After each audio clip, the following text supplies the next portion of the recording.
violence and other kind of violence. Guess what? I could be at work, at school, in my car, and I can still get shot by the police. But I can get shot anywhere. So it is what it is.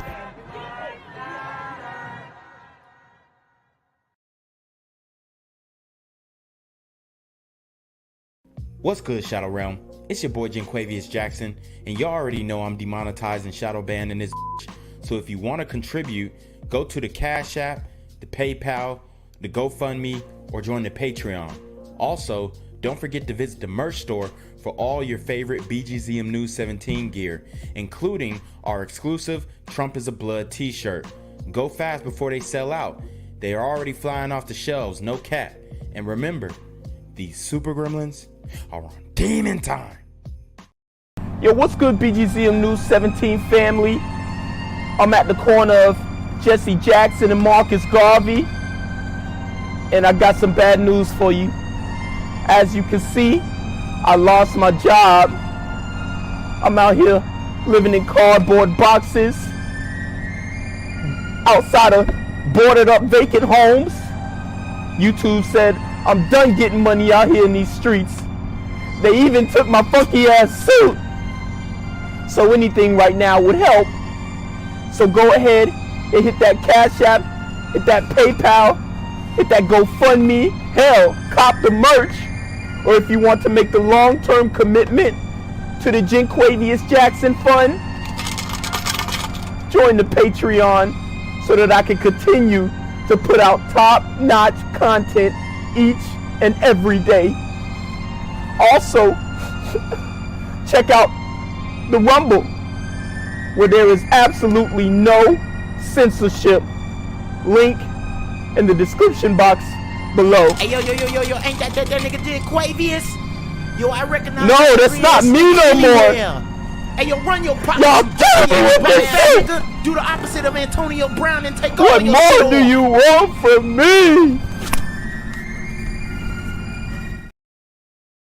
Tonight, police say a driver was shot and then crashed into an apartment building. The driver died. It all happened at the Lennox Wood Apartments on Lennox Road, right near Cheshire Bridge Road. Wow, so you can't even drive on Lennox Road.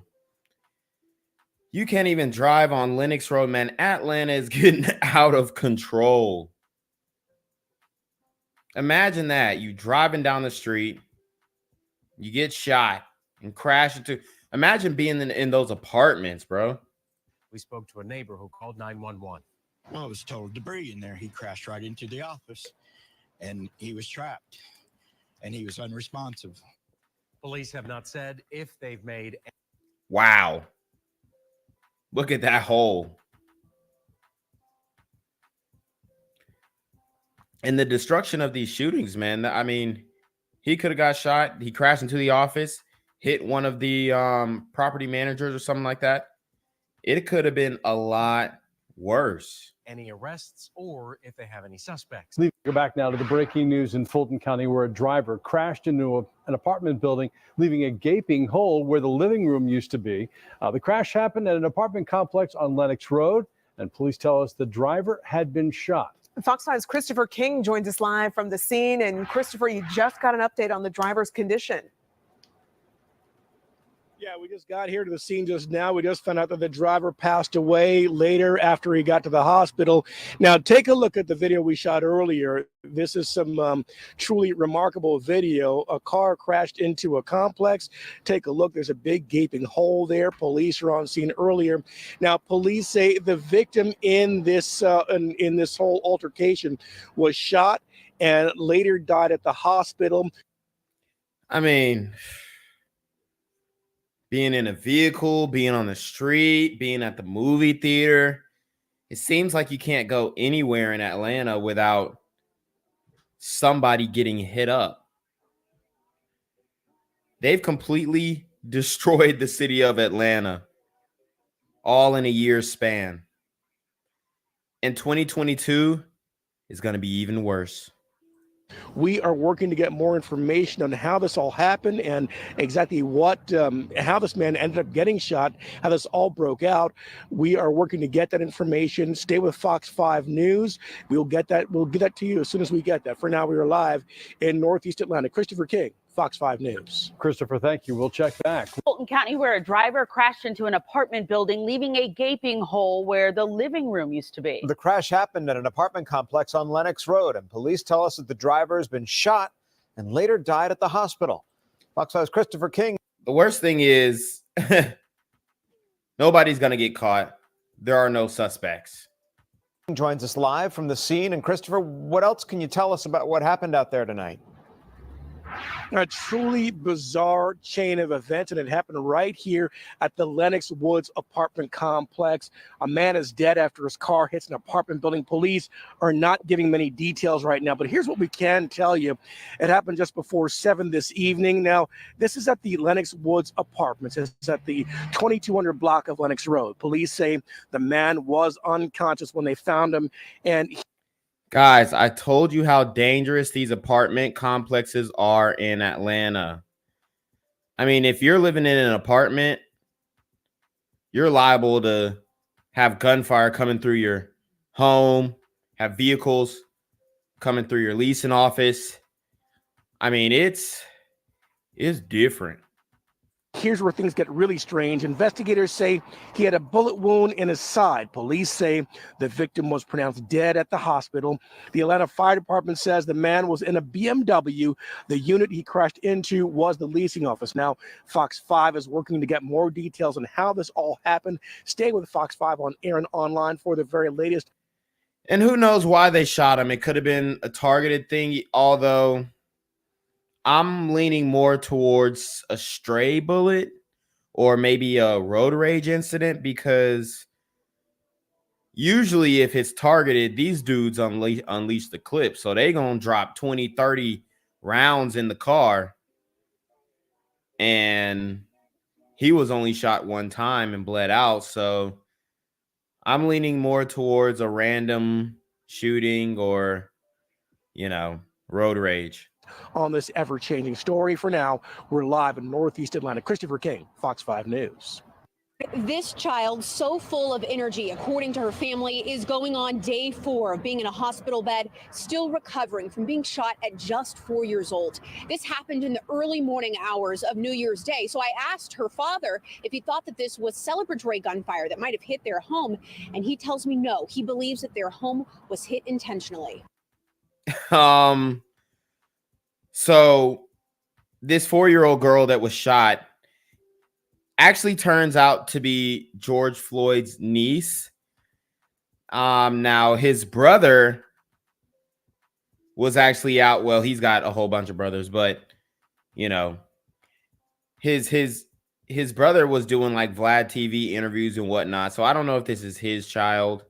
I don't think so, but the irony of this situation, and they're targeted, and we know that it wasn't a white supremacist.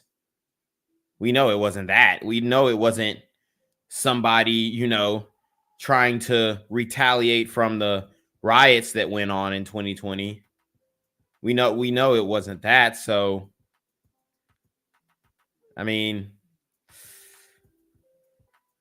it's just super crazy how the crime and the community just webs itself in.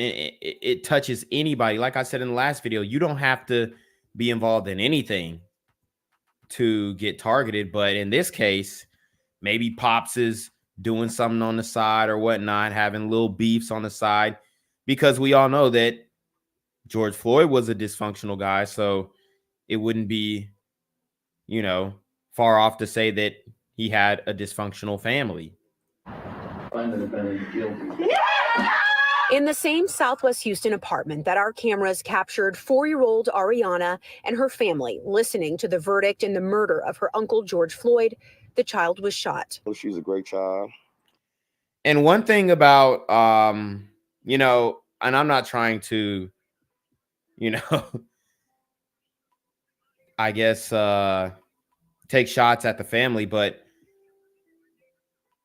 from that interview that I heard on Vlad TV with George Floyd's other brother, obviously this isn't the one who was doing the interviews, but George Floyd, he didn't really know his siblings like that.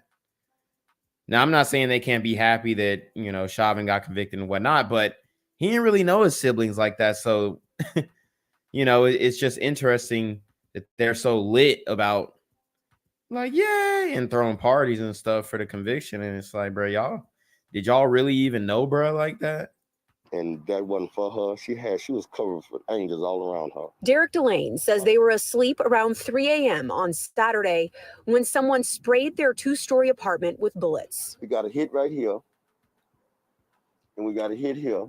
The gunfire went in one side and out the back of the first floor, breaking dishes in their cabinet. But far worse, it hit Ariana, who was asleep upstairs. My daughter jumped up and said, "Daddy, I've been hit." And I was shocked until I seen the blood, until I realized that my 4-year-old daughter was really hit. Wow. And that is jarring, to say the least, for any parent to deal with. But guys, like, what type of beef was the pops in? He said that it was intentional. It wasn't no stray stuff. So what you getting into, you know, big dog? What are you involving yourself in some street stuff that's putting your family at risk? And she don't know what's going on. She was asleep. The child was rushed to the hospital where she's had surgery and is still recovering. She suffered a punctured lung and liver and 3 broken ribs. Delane says the only way the shooter could understand the pain he's inflicted on their family is if they have children. She want to be a cheerleader. Hope this don't dance. She want to do everything. So I hope this is going to hinder her in the future. And I think it's not, because I believe in God. And I know He work miracles. Police say at this point they don't have a known motive or suspect in the case. If you know anything, you're asked to call Crime Stoppers at 713-222-10. But first, she stood with her family in the name of racial injustice, and now she's become the victim of violence. The 4-year-old niece of George Floyd was shot on New Year's Day. Right now at 5 o'clock, family members are calling. You know, it's like they're trying to paint it as if she's some activist. Really, she was just following what her parents were doing. Obviously, you know, they were following the case and they were telling her about her uncle and whatnot. But it's just crazy that this could happen to a 4-year-old girl in the community who was linked to the George Floyd situation. And we all know the presence that Black Lives Matter had in those riots. And it really doesn't matter. Okay. And especially if it was targeted, if the guy who shot in the house knew what he was doing, knew the family and all that kind of stuff, like they're saying it was. This is who we have to convince that Black Lives Matter to. Ourselves, people in the community, people around you, brothers, even sisters. Okay? Calling for justice once again. Little Ariana Delano was asleep in her bed, ready to bring in 2022 when a bullet hit her in the stomach. Her family rushed her to the hospital where she remains tonight on a long road to recovery. All this unfolded at the Park Yellowstone apartment homes just south of Old Spanish Trail near 288. KPRC2's Rowan Belogan is joining us there live now. So Rowan, I understand that you spoke with her father. How's she doing tonight? Lauren, Chris, her dad says that she's out of surgery and breathing on her own. Now, inside the apartment complex, along with Ariana, were 4 adults and another child.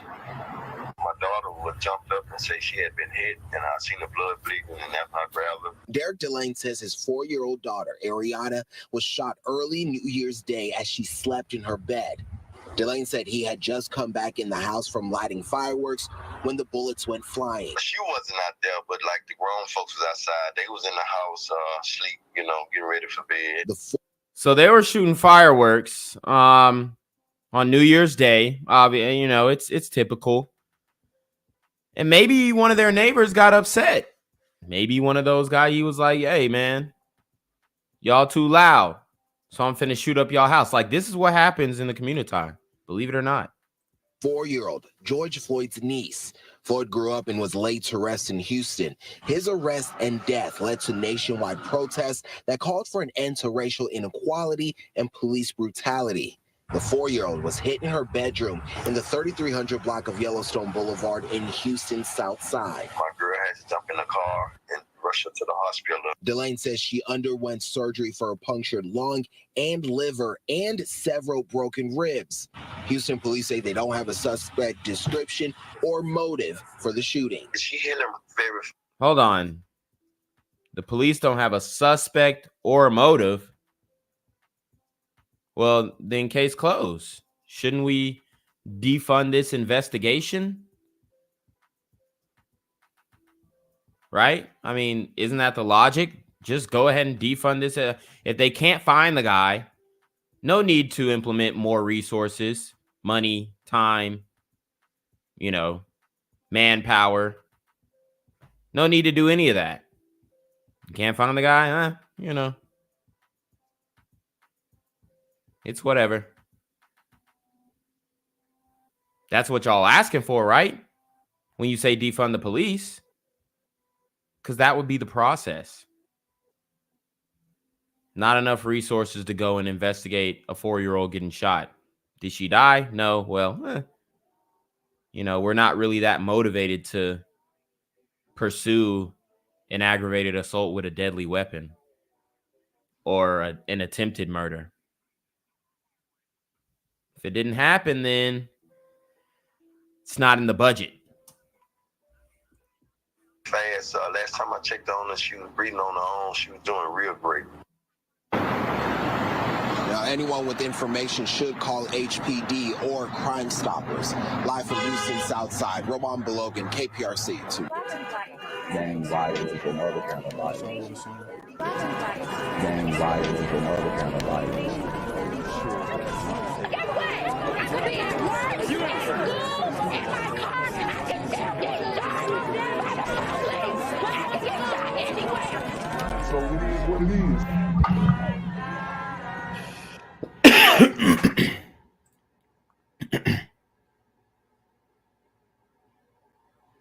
What's good, Shadow Realm? It's a Black Gen Z mindset. Make sure you go ahead and like, comment, share, subscribe. Let's get into the video. All right, guys. So if you have joined this stream, just let me know in the chat real quick. Were you notified of this stream, or were you just scrolling on YouTube, or did you see my Instagram post or my Twitter post?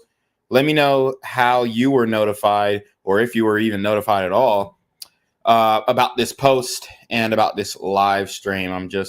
I need to kind of understand where my analytics are coming from so I can adjust and be more effective in my message going further. So, guys, just let me know what you're thinking. So people are getting notified by YouTube. So that's new. But today we are talking about a very sad situation that occurred recently. And I mean, technically it is a mass shooting. You have 2 cops who were shot, a first responder who was shot and killed. So 3 people shot and killed. And then we have the perpetrator who deleted himself. So that's 4 or more shot. So this is technically a mass shooting as well. And we're talking about mass shootings in America. And we all know on this channel, unfortunately, it doesn't bring me joy to say this, but these are just the absolute facts. Black men are the face of mass shootings in America. And it's not even close, and this is what people need to understand. Unless we address this, unless we push the idea of group accountability, unless we push the idea of, even acknowledging that we have this issue, We're not going anywhere, okay? And we have a whole bunch of people talking this blackety black stuff, but they're not addressing this issue. You know? I wonder why. I wonder why.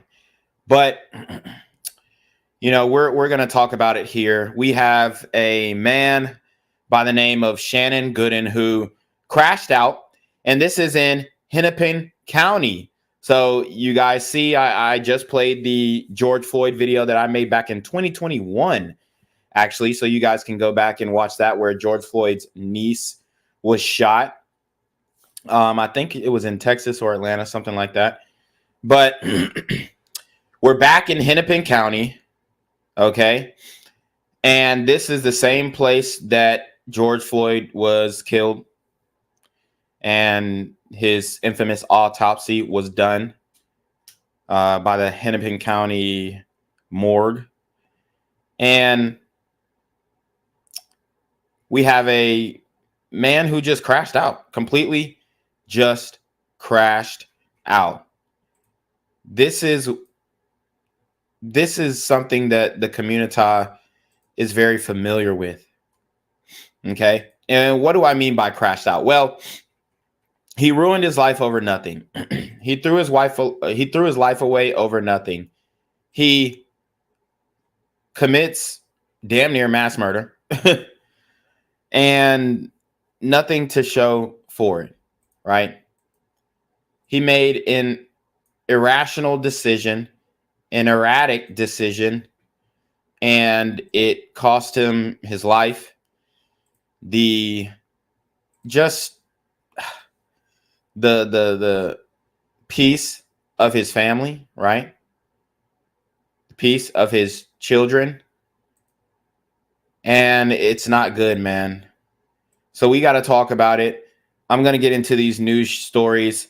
Shout out to my guy, Ty Sims, okay, with the $2 Cash App. He says, for the work. Hold on.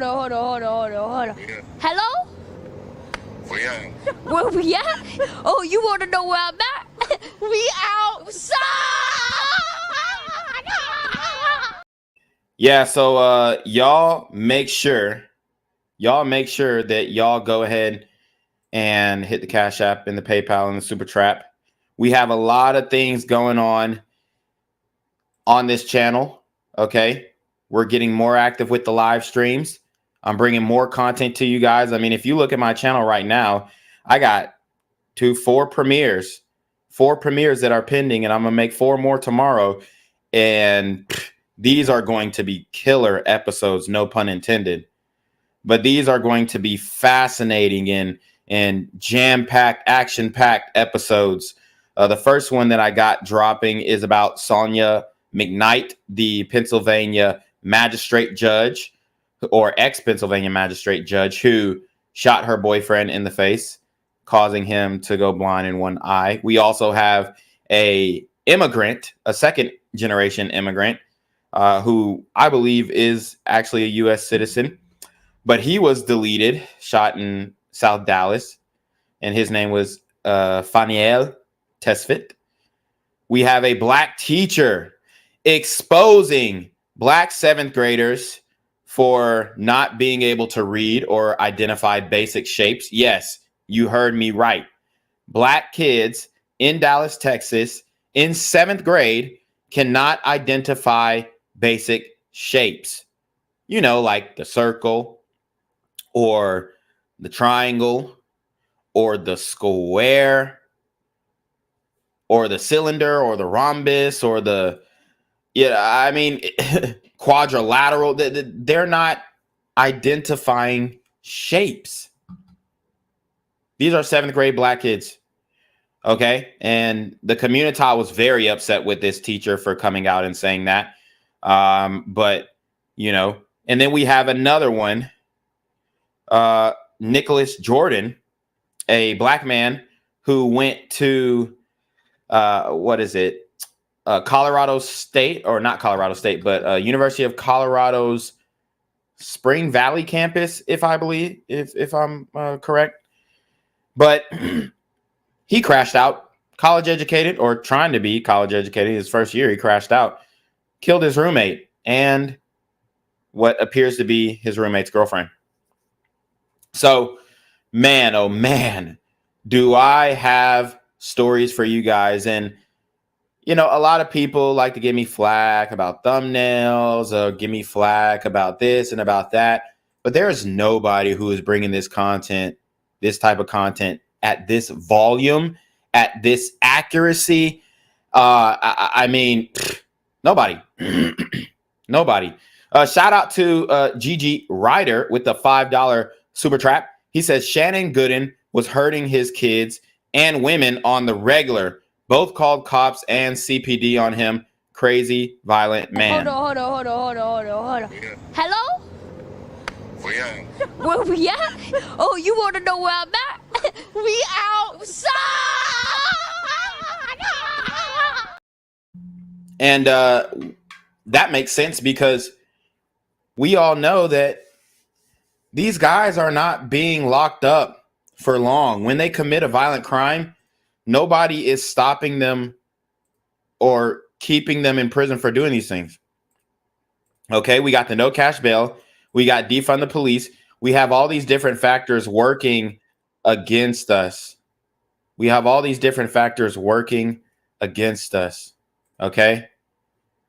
And that's why I'm speaking on what I'm speaking on, because I mean, there's got to be some pushback to the narrative that is spun in the community. I mean, it makes me sick because we refuse to address the issues that are going on. And these issues are hurting Black people, hurting us bad, man.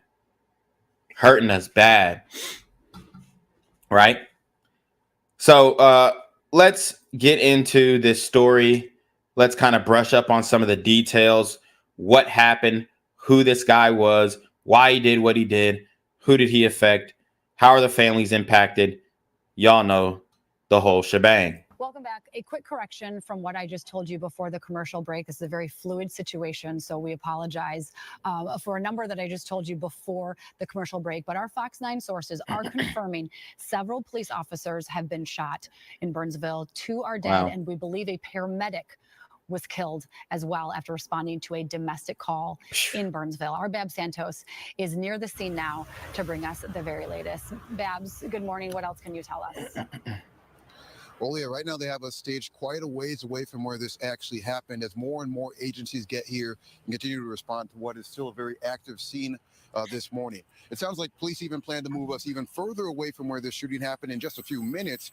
We're told that officers that responded to this shooting are soon going to be leaving the area, and law enforcement wants to give them some more privacy as they leave the area, so they'll be backing our cameras up even further away. Wow. In the last hour or so, we've also seen elected officials reacting to this situation online. Senator Amy Klobuchar writing, quote, learned from police this morning that 3 officers have been shot in Burnsville. They were doing their jobs. They were protecting our community. John and I are praying for them and their families. And yeah, man, it looks like he really had the jump on these officers. I guess he's shooting from his home in a hostage situation, right? He pinned himself in and he's firing at officers. You know, this is what happens when these super gremlins' backs are against the wall and they don't want to go to jail anymore. They don't want to go back to prison. See that? I wouldn't say that niggas like nowadays fear prison for real.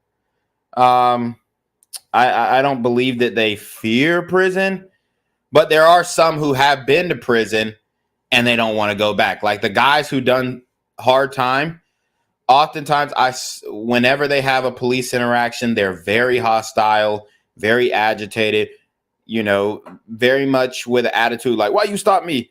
Like, remember there was a story that came out early, I think later last year, and it was a black man. He got pulled over. This guy had done like 15 years on a crime that he allegedly did not commit. And then he gets pulled over. The officer is basically talking to him calmly, whatever. He gets an attitude with the officer, ends up fighting the officer, puts him in the chokehold, you know, damn near headlock, and the officer ends up shooting him, killing him. And it was kind of a big story in the community. Oh, you know, unarmed black man, da da da da. But the reality was this guy was a criminal, and he allegedly had got, you know, they looked at his case and he allegedly got off. I don't necessarily think that means he didn't do it. I just think that it means that they look back at the evidence and it wasn't enough to convict him for today's standard. And that's what these innocent project type organizations are doing now. And I'm not saying that there aren't people who are falsely incarcerated, but what I'm saying is a lot of these innocence project people are not going after cases where they believe the person is innocent, right? Because everybody in prison going to tell you they're innocent, they ain't do it. But they're going after the cases that they think that they can win, the cases that are lacking the standard of evidence in today's standard, in today's woke, you know, criminal justice reform or revisionist, if you will, standard. They're basically going back and trying to reverse those judgments because they don't match up with today's standard of burden of proof, which I think is a dangerous thing. I'm not saying that there shouldn't be some type of initiative dedicated to freeing people who are innocent. However, when you are just not picking people based off of the fact that you know 100% they're innocent, and you're just going on a whim and saying, okay, can we beat this case or can we not beat this case? If you're making a judgment in that way, then I think it's wrong. The Burnsville Police Department this morning. Now, Leah, this morning I also talked with Burnsville City leadership. They told me they're planning putting together a press conference for any time midday today, hopefully at a nearby park in the area. And as soon as we get more information from that confirmed, we will bring that to our viewers here on Fox 9. For now, I'll send it back to you. All right. Thank you, Babs. We'll look for that. Wow. So you guys heard it. These officers are responding to a domestic call, and this ninja acts a fool and claps him. Okay. It's a very crazy situation. And this is why, you know, you have officers who are on guard. This is why you have police officers who are cautious around certain individuals. Now, you can get popped by anyone for sure. But when you're responding to a domestic call, and we know that domestic calls are one of the most dangerous calls that police can respond to, you have to be ready to, you know,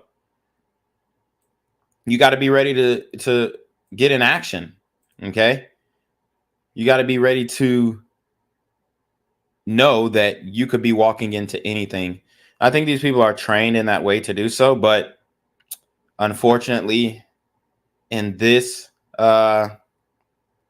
situation, things got the best of them. So let's keep learning about this individual, what actually happened, why it happened, what his motive was, because I think you guys are going to find it pretty interesting. Booked case, the gunman in this case, his name is Shannon Gooden. In fact, this is a picture here from 2007 when he was booked into the Dakota County Jail. Since then,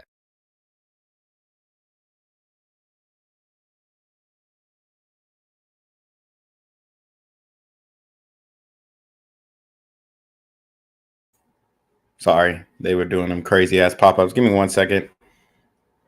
I don't know why the fuck it did that shit. Weird ass damn pop-ups. But anyways, okay, let's get it. Y'all seen that shit? Fucking McAfee, whatever the hell. I don't know why, but some weird shit be going down when I get on this Fox 9 site. Anyways, Well, now on to the gunman in this case. His name is Shannon Gooden. In fact, this is a picture here from 2007 when he was booked into the Dakota County Jail. Since then, Gooden has been fighting the courts to get back his right to own a gun. Our Paul Bloom has been diving into Gooden's background and joins us from the newsroom. All right, so he was arrested in 2007, and during this time, he was fighting to get his rights back, and maybe he was frustrated with the system. Maybe he was frustrated with the bureaucratic process and how slow moving it was. But this is a perfect example of how the gun laws actually don't work, because he's fighting to get his right to bear arms back, but he still has firearms. So this is a guy who isn't legally allowed to possess a firearm, yet has a firearm in his possession. Certainly among the early questions Governor Tim Walz has is, how did Shannon Gooden get his guns? We found this video of Gooden on his Facebook page. It is about 10 years old, according to the timestamp. Gooden and a buddy appear to be going back and forth with some kind of pellet gun in a garage.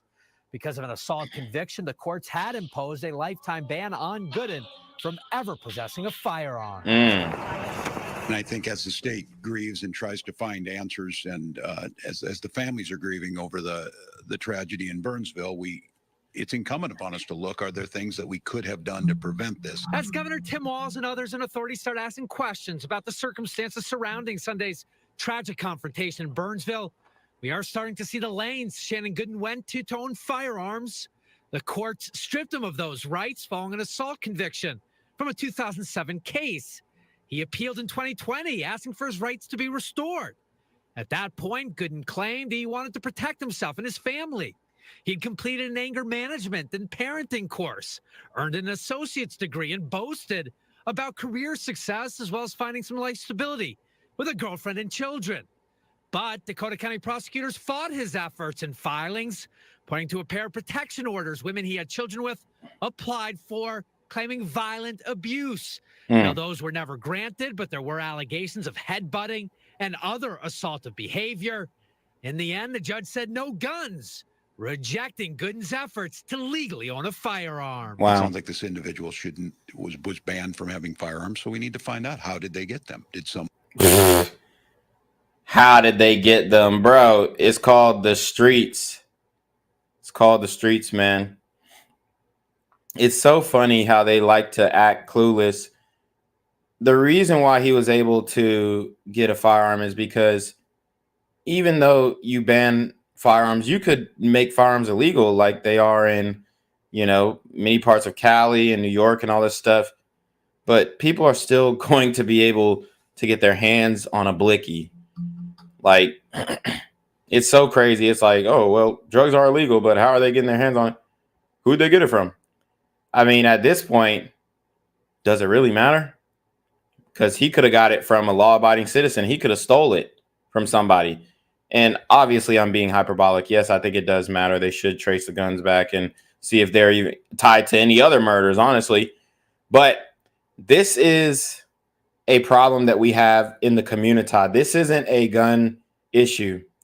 This is a violence issue when it comes to the community.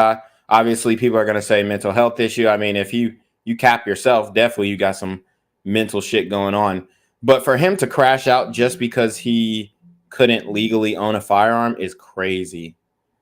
But then again, it just goes to show, okay, and I like, obviously I enjoy my right to bear arms and stuff, but if I didn't have the right, which obviously I would never advocate for, but let's just say that I couldn't buy guns anymore. I wouldn't crash out over the fact that I can't cop a gun, right? It's not crash out worthy, but to him, it was. Someone help? Did they do that? Are there penalties in there to make sure that doesn't happen? And one final note, Tuesday on Shannon Gooden, the Hennepin County Medical Examiner's Office confirming Gooden ultimately killed himself with a gunshot to the head. Reporting in the newsroom, Paul Bloom, Fox 9. Yeah, so you guys heard it there. I mean, he capped himself. Gunshot wound to the head. You know, had his baby mama losing her damn mind, scaring the hell out of his kid. But, you know, these are the people that the community likes to glorify. These are the people that the community loves to defend. Now, that's something that we need to talk about, too. The defense of these super gremlins on Demon Time. You know, it's getting to the point where as a group, as a community, we're starting to make ourselves look foolish, especially if we continue to excuse these situations going on every single day. In the line of duty. Thanks, Ian. Early Sunday morning, 3 heroes in Burnsville killed in the line of duty. And now we're learning more about the moments that led up to that deadly attack. 2 police officers and 1 firefighter paramedic were killed while responding to a 911 call about an alleged assault. They are officers Matthew Ruge, Paul Elmstrand, and firefighter paramedic Adam Finseth. A search warrant has been released today, and it happened in just the last 2 hours, giving us more insight into what happened in those early morning hours. Fox 9's Karen Scullin is in our live center now. And Karen, you've been able to read through these documents. So what have we learned? Well, right. And we're beginning to get just a little insight into what that morning was like and what may have led up to the shooting deaths of those first 3 first responders. The warrant is to search for data on the phone belonging to Noemi Torres, the ex-girlfriend who shared 3 children with Shannon Gooden, the man who killed the 3 first responders. Those 3 children were inside the house at the time of the incident, along with 4 others. Here's what's new tonight. On Sunday, when police were responding to a domestic situation, it was actually an alleged sexual assault allegation. When officers arrived, there was contact, but then Gooden retreated into a bedroom and barricaded himself. Wow. So it looks like he allegedly raped whoever he was dealing with.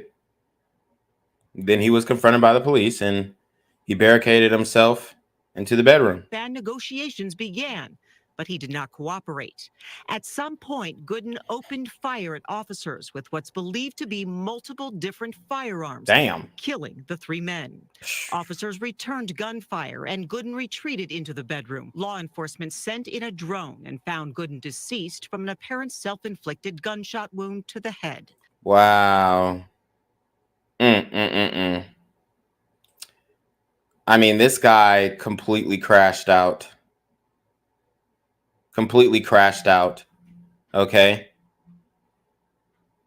And you have the community trying to defend these actions. Oh, he a real one. He said he wasn't going out without a fight. Like, all of that is ridiculous. And that line of thinking is what got us to this point in the first place. Now, there are some videos of this guy, you know, horsing around and, you know, just doing stupid shit with his friend that is now going viral because he spoke about shooting white people specifically. And a lot of people are clinging on to these words because now it almost seems like a warning video. Okay. But these types of videos, these types of actions, these types of threats toward white people are not being taken as seriously as if the roles were reversed. And they need to be, right? Just as serious as they, you know, are taking this white supremacist situation. Y'all seen the fake white supremacists who were marching in Tennessee last week. The fake white supremacists. I mean, dude. Obviously a Fed operation that we were looking at there, but they're trying to sell us on the white supremacist thing before the election. And like I said, I'm not saying that there aren't white supremacists out there. Obviously, we've reviewed some of those situations on this channel, but I believe this situation in the community is more immediate, more dire, and needs to be looked at more thoroughly. And maybe we can get somewhere in the future, but right now, nothing's being done. Nobody's being warned that there has been a switch. There's been a switch that was flipped on, I believe, in 2020 after the George Floyd situation. And the community has never been the same since. And I don't know if we ever will recover from what happened in 2020 and how cities were destroyed and rule of law was abandoned, all in the, you know, in the I guess intention of soothing or massaging the quote unquote pains coming from the community after the George Floyd video. And honestly, we all realize that everyone ended up getting scammed at the end of the day. And it just normalized looting. Like, the looting hasn't stopped since the George Floyd situation. And now you have Black people in the community saying that, hey, man, we have a right to loot because it's our reparations. So we have so many different issues overlapping, conflating with one another. And we're just overlooking this blatant and obvious issue that we've had for a long time, but specifically, you know, have overlooked in the community. Especially interesting is that the document notes that the last communication between Torres and Gooden was between February 12th and the 13th. Investigators want those text messages as they believe it will help them understand Gooden's mindset.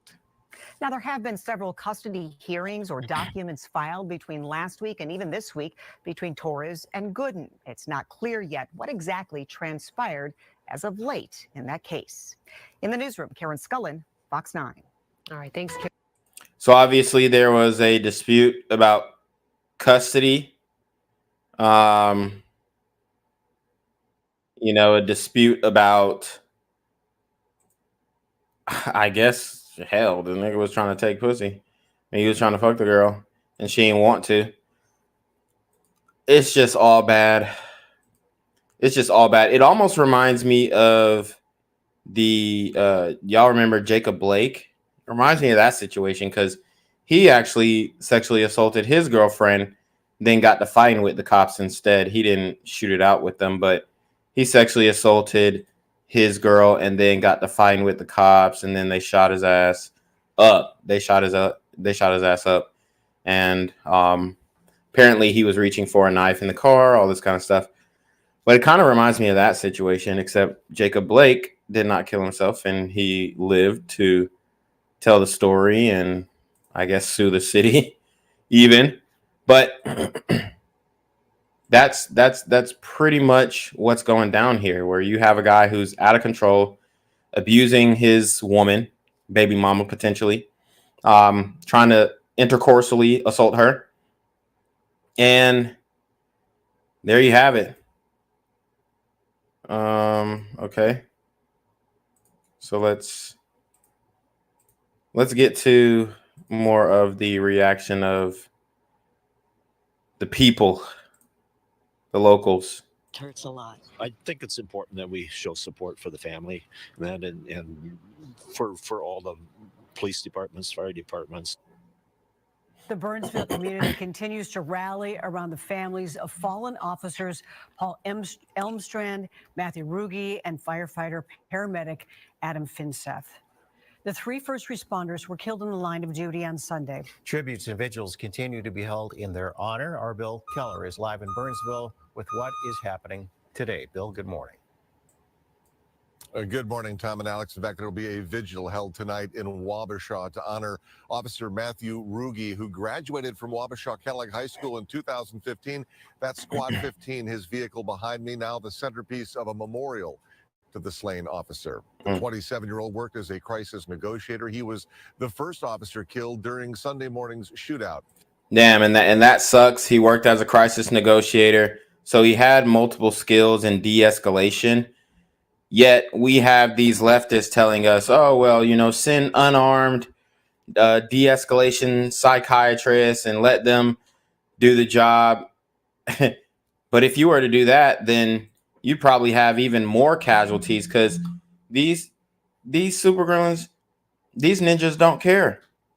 They putting anything down that is getting against what they desire, what they want in that moment. Shout out to Gigi Ryder with the $5 super trap. He says, Gooden hit paramedic who risked life to save 2 cops. Known intent to hit gliders is surprise to me now. Biden missed chance to invite him to the White House. Hold on. Hello?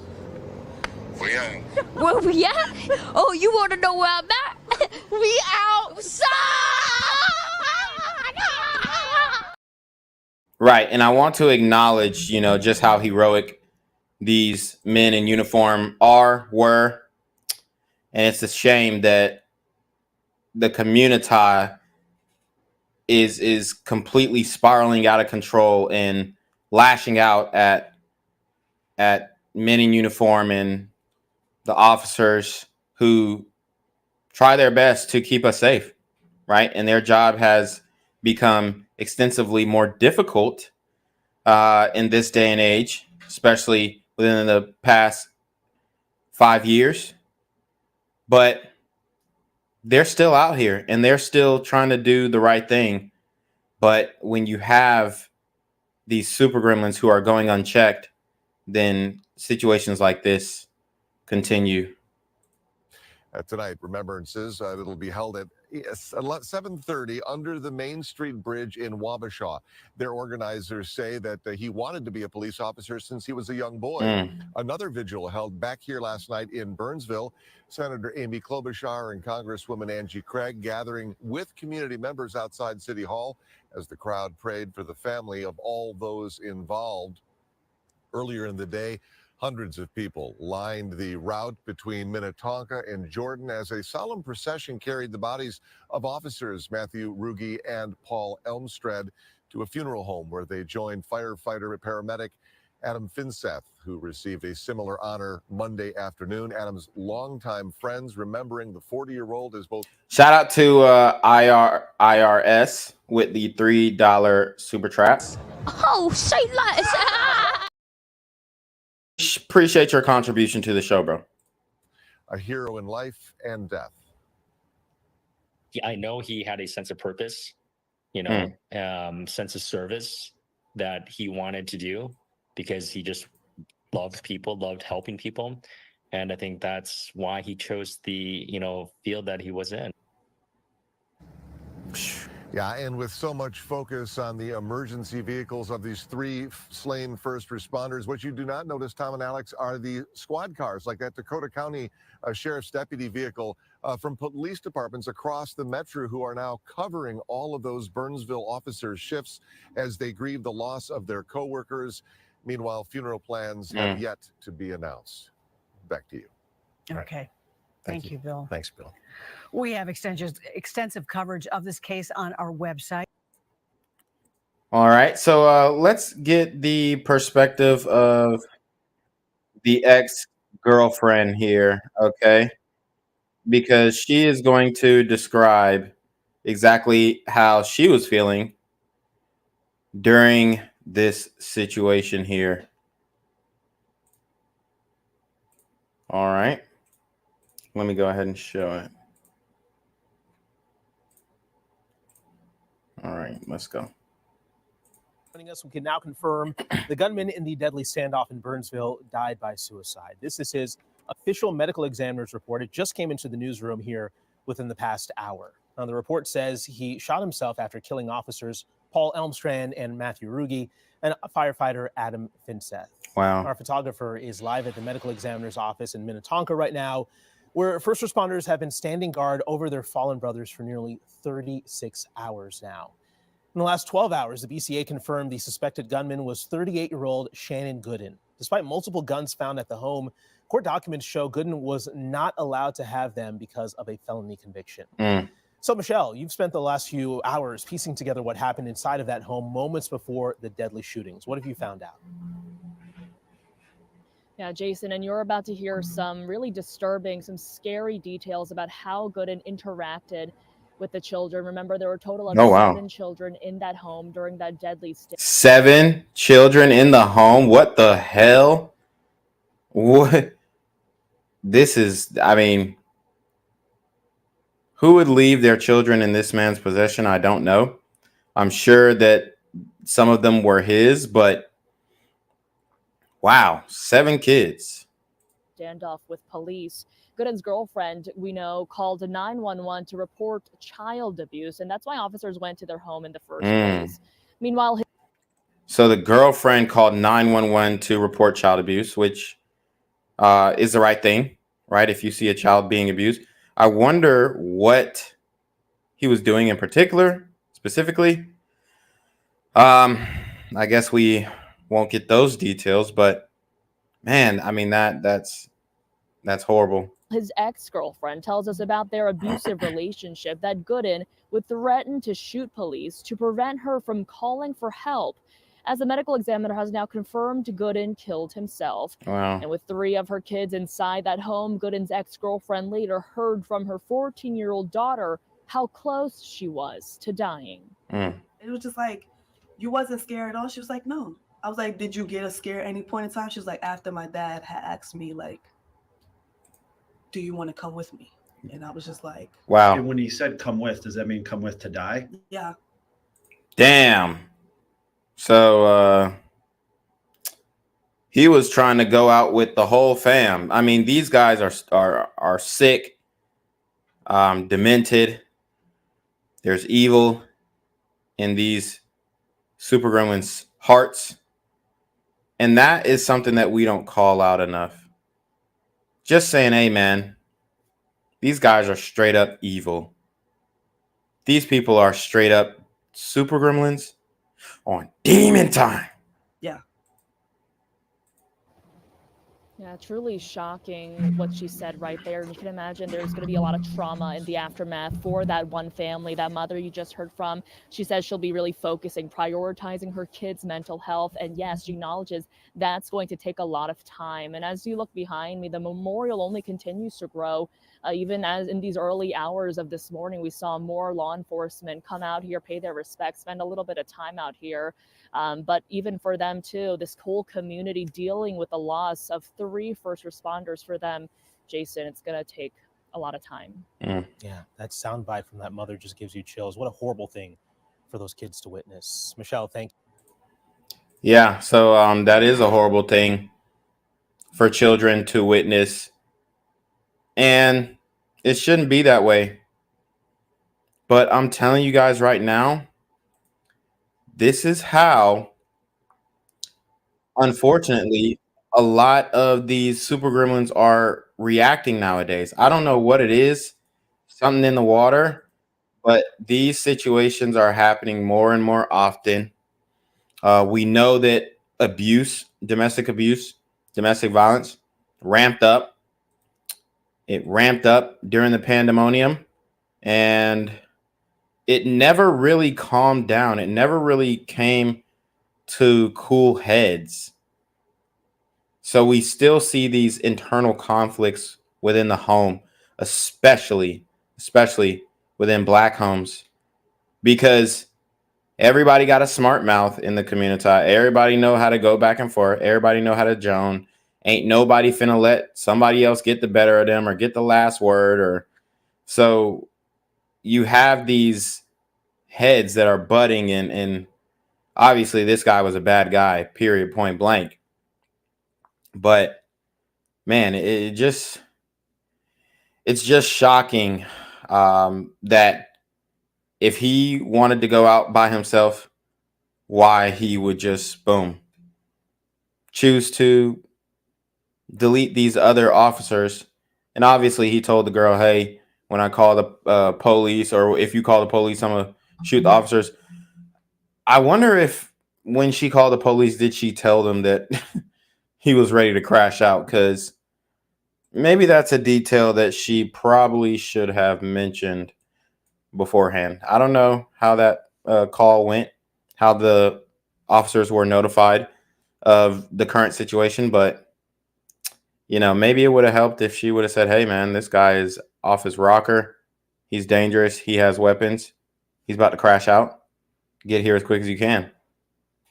Solemn tribute today outside of Burnsville City Hall. Flags here and across the state are flying at half-staff to honor 3 fallen first responders. These are the 3 who lost their lives, officers Matthew Ruge and Paul Elmstrand, and firefighter Adam Finseth. Here's new video of a moving tribute to Finseth. Fire trucks and police officers guided his hearse from Minnetonka down Highway 169 to Jordan. Officer Adam Medlicott was also shot. He was in the hospital, but is now recovering at home. The shooting yesterday morning has saddened and shocked the state. Tributes continue to pour in today. State investigators are also looking to gather clues. You can see the evidence markers outside of the home where the shooting took place. Meanwhile, the memorial outside of Burnsville City Hall is growing. People have come from far and wide to pay their respects. My wife just came in and prayed, and you just kind of like your heart is reminded of what these guys do every day. One big question this evening is who did this and why? Reg Chapman is here now to answer at least one of those questions for us. He just spoke with a woman whose children were inside that home at the time of the shooting. Hi, Reg. Hey, Amelia, within the past hour, the Minnesota Bureau of Criminal Apprehension confirmed that 38-year-old Shannon Gooden was the gunman. We also just spoke to the mother of 3 of his children who were inside this now boarded up home when the shooting started. Here's what her 12-year-old daughter lived through. She actually was in the bedroom with her dad the whole entire time. She said she tried to run in the bathroom to, I guess, get away from the chaos that's going on. And she said she was in the bathtub, but then he started shooting out the bathroom window and she got glass shards on her arm. The first responders were answering a call for help from inside the home. When they arrived, they were met with bullets from Gooden. Our property records show. And just for the record, this is the old baby mama, right? So this woman is the old baby mama. This wasn't the woman who was actually in the home who called the police. So, I mean, this guy, obviously, he was thug maxed out, but he didn't have no problem getting women pregnant. It's crazy. She actually was in the bedroom with her dad the whole entire time. She said she tried to run in the bathroom to, I guess, get away from the chaos that's going on. And she said she was in the bathtub, but then he started shooting out the bathroom window and she got glass shards on her arm. The first responders were answering a call for help from inside the home. When they arrived, they were met with bullets from Gooden. Our property records show Shannon Gooden was renting a home first responders showed up at. Court records show Gooden was convicted of disorderly conduct in 2004 and 2005. So disorderly conduct in 2004, 2005, all in all, not really a big deal. Convicted of second-degree assault with a dangerous weapon. And I think that was the 2007 charge. And then he petitioned to restore rights to have a firearm. So, ever since he committed that assault with a dangerous weapon, seems like he's been frustrated that he still was not able to restore his firearm rights. And I don't think that was necessarily the reason why he ended up crashing out, but it's a factor. He was also convicted of second-degree assault with a dangerous weapon in 2007. Gooden petitioned the court in 2020 for restoration of his rights to have a firearm. The petition said Mr. Gooden has taken significant steps to prove his value as a productive and law-abiding citizen. It also said by allowing him to have his gun rights restored, he would be able to protect not only himself, but his family as well. Now, the petition was denied. A video of Gooden on social media shows his interest in guns. He is seen several times firing weapons, and according to scanner reports, he was known to have several guns and ammunition inside his home. Now, I spoke with several friends of Gooden by phone today who say they are in disbelief that he would be involved in such a tragedy. Coming up tonight at 10, we will hear more from his ex-girlfriend and how those children are doing. Okay, Reg, thank you. And it seems like everybody's surprised.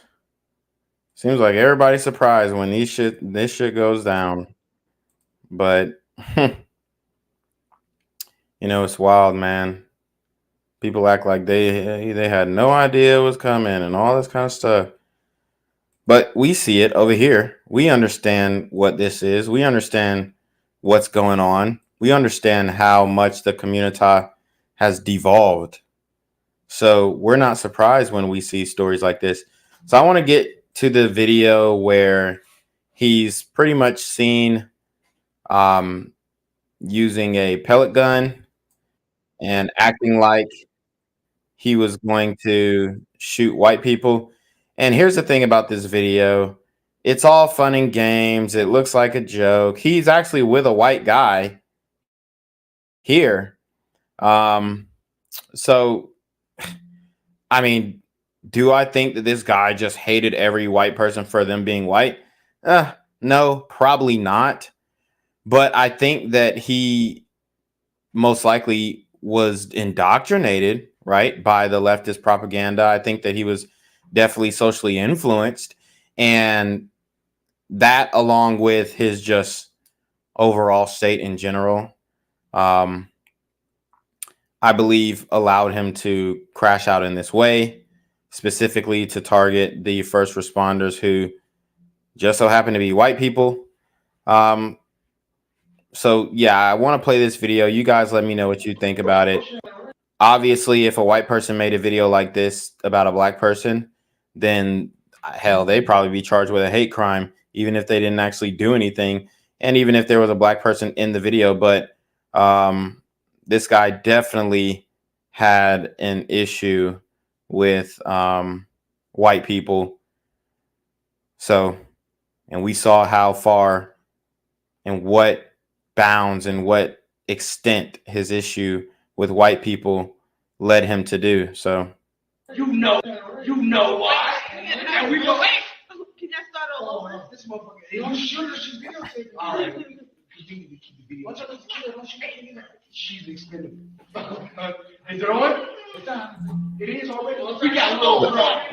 So you heard what they said. They said she's expendable. Now, obviously, you could take it as a joke, and in the moment, it probably was a joke. But maybe it could give us an insight to his mindset and his mind frame and how he thought about women, right? So, shout out to David with the $5 Cash App. Hold on. Hello? Where we at? Oh, you want to know where I'm at? We outside! David is definitely outside with it. Just sent the Cash App through. Also, shout out to Tyreek Sims for the $2 Cash App. He just sent that too. Oh, say less. I appreciate that. And if you guys want to hit the Super Trap or the PayPal, the Cash App, you guys see the banner below. Oh, bro, Eric Red. And big bro. That's right, baby. And I hold my shit sideways because I'm blazed different. And we shooting at that white thing down there. I don't know what the fuck it is, but I'm picturing a white person. Because I'm white, I hold the gun.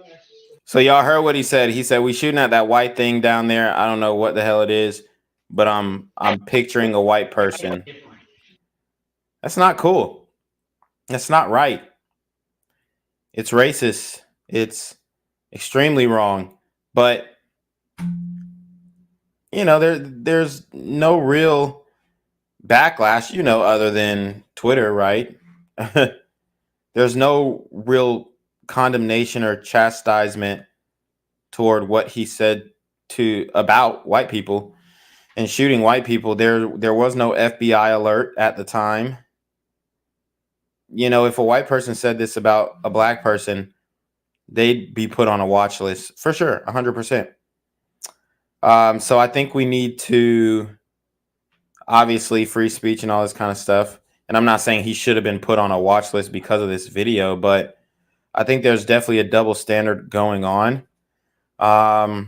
And it's just in the community, it's okay to be blatantly racist toward white people. Now, I'm all for a good racial joke, black joke, white joke, Indian, Mexican, Asian. I'm cool with the jokes. But when you have a gun and you're saying, "Oh, well, I'm picturing this white thing to be a white person," and then one of your friends who's with you, probably not so much for friends nowadays, is a white person. I mean, hell, he has no sensitivity to his buddy there. So, it's just very weird and interesting dynamic we have going on here. Shout out to GG Ryder with the $2 super trap again. He says, "Do many Sun families teach kids gliders are evil?" Hold on. Hello? Where we at? Oh, you want to know where I'm at? We outside! Wow. So that's a deep question, GG Ryder. And I can't answer it for everybody in the community, but I can answer it from my own personal experience. Do they go as far as to say, "Oh, well, white people are evil"? I don't think so. Well, this is what I'll say. We all hear Charlemagne even used to say this on the Breakfast Club, white devil shit, So yeah, maybe, yeah, honestly. But I do think that there are some people, a lot of people, not just some, a lot of people in the community who do teach hate, prejudice, racism towards white people, against white people, if you will. For sure, it happens in the community. I mean, you see it in the comments section. But my personal experience, I was not taught that. However, I do believe that is definitely a thing. And I don't know how it's going down, if they got a bulletin board and they're, this, that, and the third, and this is why white people. I don't know how it's going down. But I think what happens is you have black men and women who just have animosity toward white people. And most of this anger is because of their own life situation. A lot of times has nothing to do with white people. A white person never did anything to them. But because of the programming, the marketing, the media, and then also the family influence, the familial influence, because that older generation, they definitely were dealing with things, and they were, they're telling their kids stories and all this kind of stuff, which you can't discount those stories. But if you want to work toward a better and brighter future, you got to treat people on an individual basis. Now, obviously, that's very hard to do, especially in this day and age when you don't know who is out to get you, and especially in the community. As a black guy within the community, you have to be looking over your shoulder. That's just a fact. And every dude every guy in the black community gonna tell you, yeah, man. I mean, some people live on this "I wish a nigga would" type mindset because we know that niggas be trying you, right? So that is a loaded question.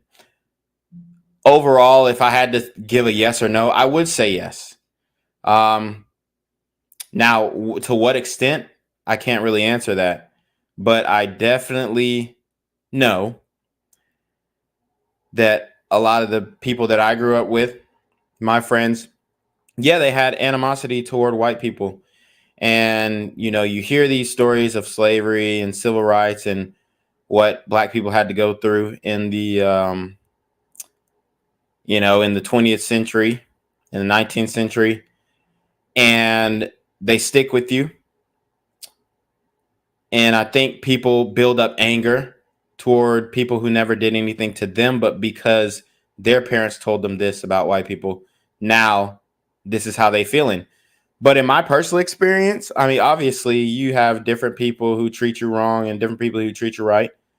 But overall, my experience has been positive with white people. Have I experienced racism before? Yeah, but did it affect my life in a way where, I wasn't able to get a job, or I wasn't able to build a business, or I wasn't able to secure a loan? Nah, I mean, not in that way, you know.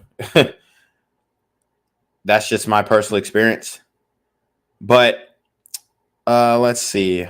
Oh, Bo Brown says it's rampant amongst black women. Yeah, and a lot of black men and women grow up in single mother households. So yeah, I mean, I would definitely 100% say, if I had to give a route to where that thought process is coming from, especially if you look in the media, we saw the Fannie Willis testimony. We see the I don't know, the woman, the female mayor, black female mayor in Dalton. Her name always slips my mind. We see the woman who I believe she was a prosecutor in Baltimore on the Freddie Gray case. So we definitely hear the rhetoric coming from black women. 100%, 100%, 100%, 100%. I think black men are way more open to not only having relationships with white people, but having more white friends. I think that black women are more closed off to that. And I'm not saying that black women don't have white friends, but I think the black women, and this is getting a little into the woods of things, but I think the black female, white female friendship dynamic is very much that of, and it depends. It depends on, context. Like if the black girl is going to a white school and it's a majority white school, all that stuff. But it's very much in the context of like the black girl is the leader in the friend group, even if she's not the prettiest. Whereas in most dynamics with girls, the prettiest girl is the leader in the friend group. But in most black female, white female friendships that I see, it's a black woman in the leadership position. She's the leader of the friend group, and she's basically taught the white woman about her white privilege, and the white woman kind of just like submits to that friendship group dynamic. Maybe I'm making shit up, right? Maybe I'm off the mark, but this is just from my point of view how I observe it. So let's keep going. If we shoot at that white thing down there, I don't know what the fuck it is, but I'm picturing a white person. And because I'm white, I hold the gun next to. So you see the white guy, he's even making fun of himself, which I think is, a little self-deprecation is healthy.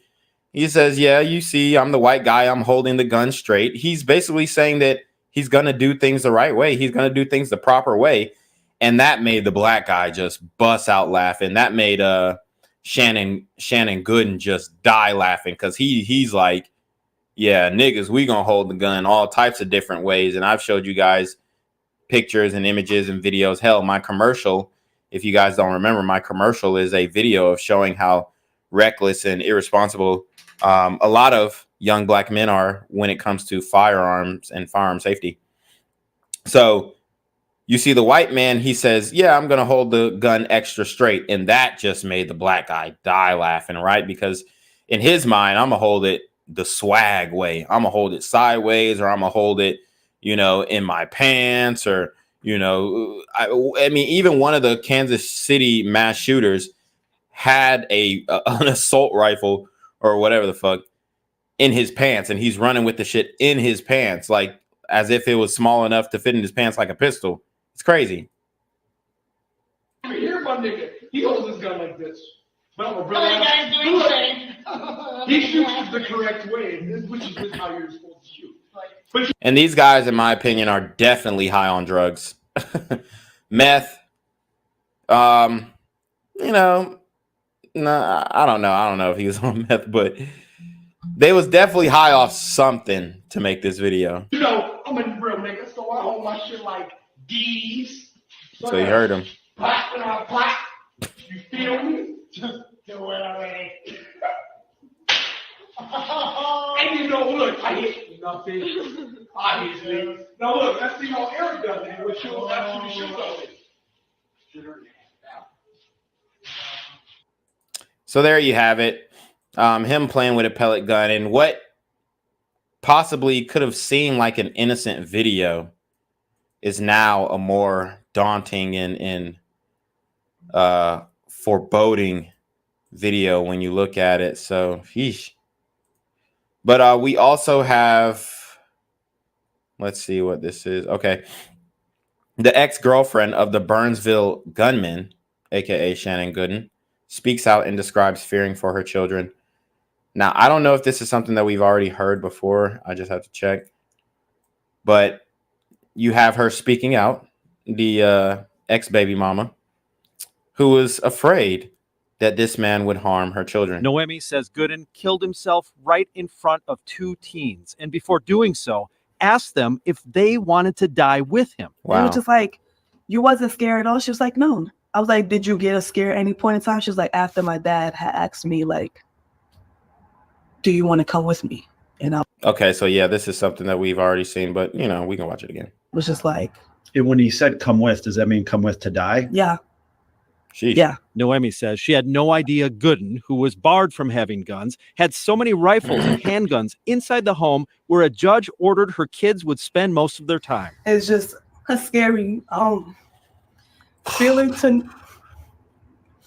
to know that they weren't in that much danger. Like, I tried so hard to get them from their dad. During their abusive relationship, Noemi says Gooden would threaten to shoot police if she ever called 911 on him. She's heartbroken for the families of the first responders and for her innocent children. Yeah, and a lot of these women, they think, I don't know their thought process, but from my opinion, they deal with these hood ninjas, these weird, I don't even know if he's a hood ninja or if you could consider him Thug Max. I don't really, I mean, I guess you could consider him Thug Max, but they deal with these guys and they think that, oh yeah, I'll bust my gun, I'll shoot the police if you ever try and do this to me and da da da. They think that shit's cute. Just like, remember we saw Asian doll. She said, if a man don't have more than 3 bodies, then she won't be interested in him. So a lot of these women think that shit is cute. It's not. It's going to get your ass killed. Do your background checks. Make sure you research the man who you are laying up with. And you know, might save your life one day. But let's see how the community is reacting to this heartbreaking loss. Good evening, everyone. I'm Sam Wright. I'm Brian Allen. South Dakota first responders reacting to the recent deaths of 2 Minnesota. I'm sorry, the volume of this news clip is pretty low, but I can't control it, so I got it all the way up on YouTube. So this is what we're gonna have to rock with. Police officers, a firefighter, and the suspect at a domestic violence call this last summer. Beth Warner introduces us to a local firefighter and paramedic, telling us how they are prepared for similar situations in our top story at 6 o'clock. The news of a first responder losing their life on a call can feel like a gut punch. It certainly hits home for us as first responders, and we share that grief that community is experiencing as well. Training and collaboration are 2 essential items that Battalion Chief Mike Murphy says help all responders to prepare. If a call is known to have a high risk, firefighters are on the periphery. And so we do our best to let law enforcement do what they're good at, and then when called upon, we can assist however possible. Special forces train for similar scenarios. Personnel that are members of Sioux Falls Fire Rescue that are also integrated into the Sioux Falls Police SWAT team as tactical medics that are actually a part of those teams and can serve in a little greater capacity than our personnel that are just on a standard duty basis. Protective gear is available for every firefighter. Ballistic vests and helmets available to them so our personnel can change into that level of protection if need be. MedStar Ambulance also has protective gear for their paramedics. We have to carry bulletproof vests. We have bulletproof vests now and helmets. Wow. Paramedics to wear around here if we get the. Now this shit is crazy. You have paramedics who are having to wear bulletproof vests when responding to shootings in the hood. And we claim so hard that we can police our own, but we can't even let paramedics, these are not police officers, these are people rushing in driving fast, driving, you know, I'm not going to say they drive dangerously, but they're taking major risks to speed up to get to your black ass and save your life. And then when they arrive, you end up shooting them, you end up killing them. See, and then you'll have black people say, oh, well, the police don't respond quick enough. The first responders don't respond quick enough. Y'all could have saved his life, but y'all was taking y'all good ass time. Like, you know, we hear that shit over and over again, but who's going to rush into a war zone when you're trying to save lives and the people who are there don't want you to save any lives? They want to ridicule you and call you a race soldier and say that you are, you know, trying to step on their neck. You trying to keep your foot on the boot on their neck and shit. I mean, it's ridiculous when all these people are doing is just trying to come in and help. But the community is, you know, we're shitting where we sleep. We're destroying every institution that we need to uplift ourselves from the current state that we're in now. Those types of situations. I asked CEO and President Jay Mazur about paramedics being armed. You know, I carry. And do I ask? I don't ask my folks if they carry. As a policy, no, they shouldn't carry, but I don't ask that question. It's personal safety for these people. On every call, first responders know this could be the time that protective gear and training could save their lives and others. Be prepared for it. It could happen to any one of us in this industry at any time. In Sioux Falls, Beth Warden, Dakota News Now. Damn. And I mean, that's just these people shouldn't have to feel like that in order to do their job. That's just what I believe. Look at the still growing memorial outside Burnsville City Hall, and it's really a humbling scene. People have been visiting regularly to pray, add flowers, and notes of encouragement. The city is still processing the deaths of officers Paul Elmstrand and Matthew Ruge and firefighter paramedic Adam Finseth. Tonight, the medical examiner confirming that after fatally shooting those three first responders, Shannon Gooden killed himself in the home near 33rd Avenue and East Burnsville Parkway in Burnsville. And that home is all boarded up tonight. But as the gunfire began early Sunday morning, there were 7 kids inside. We start our team coverage with Jay Coles. He spoke to the mother of 3 of those children who were there. And Jay, she says she believes this could have been prevented. She does, Lindsay. Noemi Torres says she was not in the home at the time of the shooting and was horrified when she heard what happened. Tonight, she expresses sympathies for the families of the 2 police officers and firefighter paramedic who investigators say were killed by her former boyfriend. Wow. Early Sunday morning, investigators say Shannon Gooden started shooting from the first and eventually second floor of this Burnsville home.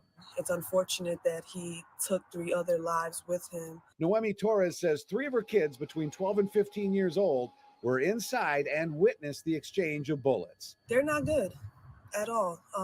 You know, my daughter is constantly thinking about that moment in time, you know, that she is going to forever have in her life. Her daughter, Torres says, was near Gooden when he turned a gun on himself. The way that she was telling me where she was sitting on the bed, you know, she walked over his body and she said that she, like, after he took his life, you know, she just bawled crying. Court records show Torres petitioned for a restraining order against Gooden in 2020. She says Gooden caused her to fall down the stairs after an argument, saying he also, quote, grabbed a knife and cut my clothes. She also writes, I am and have been very afraid of him for a long time. That petition was ultimately dismissed, citing a lack of proof. 3.5 years later, her 3 kids were inside that Burnsville home. I feel like all of this could have been avoided. Torres says her children told her Gooden had a lot of firepower.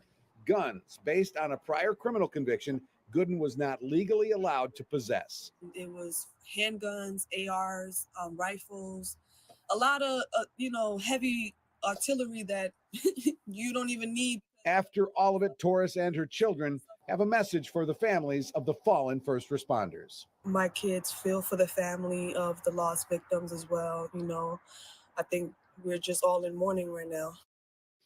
I got a chance to meet her 3 children, really kind, nice kids. And we're all wishing them the best as they move forward from this. But, you know, guys, Naomi worries that they may carry this for the rest of their lives, Kevin and Lindsay. They've seen so much. Yeah. Thank you, Jay. You bet. Now, another important note, if you or somebody you know is experiencing abuse. Yeah, and this is another thing that we don't talk about enough. These kids in the community being forced to grow up prematurely because, quite frankly, they're just exposed to, just recklessness and just a horrible environment. I really don't know how else to describe it, but it's just a horrible environment, a horrible space that we put our children in on a daily basis, and it has to stop. It has to stop. All right, now let's get into how the fallen soldiers are being remembered. Today, tributes are still pouring in for the 3 fallen first responders who were killed on the job over the weekend. Our Bailey Hurley joins us live in Burnsville, where there is a growing memorial in their honor, Bailey. That's right. These memorials, they just continue to grow here outside of the Burnsville Police Department. You can see over both of my shoulders, flowers, balloons, and cards. They're piling high as people from all over the metro continue to come here to pay their respects to these 3 heroes.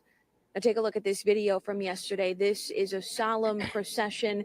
Again, yesterday, those hearses for police officers Paul Elmstrand and Matthew Ruge, they made the 30-mile journey from the medical examiner's office in Minnetonka to a funeral home in Jordan. You can see the 2 officers. They were escorted by their fellow brothers and sisters in blue, and then greeted with salutes, American flags, and tears by the hundreds who gathered along that route to pay their respects. A procession along that same route was held for firefighter and paramedic Adam Finseth on Monday. Many in the community telling us they came out both days on that route to honor the fallen, saying their hearts break for all who work in public safety and their families. Just can't believe that our world is getting to this point, and the disrespect that they have for police officers that are trying to do their job and go out, lay their lives on the line every single day. Okay, now tonight there is going to be a vigil held for Matthew Ruge in his hometown of Wabasha. The police department is asking for anybody who'd like to attend to gather under the Wabasha Bridge at 7:30 tonight. Leah, Paul. Okay, Bailey, thank you. You know, there were 7 children inside that home over the weekend when Shannon Goddamn. shot and killed those 3 first responders. And community advocates say that this tragedy should call attention to the dangers of domestic violence and the impact it has on families. Court records show that Gooden was emotionally and physically abusive to the mothers of his children. Jay Coles spoke with one mother. She says that she'd been trying to protect herself and her children from him for years. Early Sunday morning, investigators say Shannon Gooden started shooting from the first and eventually second floor of this Burnsville home. It's unfortunate that he took 3 other lives with him. Noemi Torres says 3 of her kids between 12 and 15 years old were inside and witnessed the exchange of bullets. They're not good at all. You know, my daughter is constantly thinking about that moment in time, you know, that she is going to forever have in her life. Her daughter, Torres says, was near Gooden when he turned a gun on himself. The way that she was telling me where she was sitting on the bed, you know, she walked over his body and she said that she, like, after he took his life, you know, she just bawled crying. Court records show Torres petitioned for a restraining order against Gooden in 2020. She says Gooden caused her to fall down the stairs after an argument. Now, my thing is, why the hell would he put his daughter through that shit? I mean, it's crazy. This shit is crazy. To see her father take his own life over some stupid ass shit. I mean, the guy just couldn't control himself. Saying he also, quote, grabbed a knife and cut my clothes. She also writes, I am and have been very afraid of him for a long time. That petition was ultimately dismissed, the court citing a lack of proof. 3.5 years later, her 3 kids were inside that Burnsville home. I feel like all of this could have been avoided. Torres says her children told her Gooden had a lot of firepower. Guns based on a prior criminal conviction Gooden was not legally allowed to possess. It was handguns, ARs, rifles, a lot of, heavy artillery that you don't even need. After all of it, Torres and her children have a message for the families of the fallen first responders. My kids feel for the family of the lost victims as well. I think we're just all in mourning right now. Jay Coles, 5 Eyewitness News. Yeah, Noemi tells us that she's worried her kids will carry this tragedy with them for the rest of their lives.